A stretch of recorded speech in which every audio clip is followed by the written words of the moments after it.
ധനവും നൽവരവും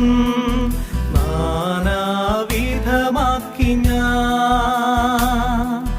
നിൻ സ്നേഹവാത്സല്യം എല്ലാം മറന്നു ഞാൻ നിൻ സ്നേഹവാത്സല്യം എല്ലാം മറന്നു ഞാൻ നിന്നിൽ നിന്നകന്നു പോയി വരുന്നിതാ ശൂന്യമായി തിരുമുൻപിൽ നാഥ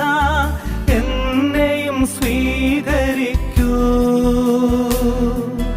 അമ്മതൻ കൈകളിൽ കൈക്കുഞ്ഞു പോലെന്നെ മാർവോടണച്ചിടും യേശുവേ അമ്മതൻ കൈകളിൽ കൈക്കുഞ്ഞു പോലെന്നെ മാർവോടണച്ചിടും യേശുവേ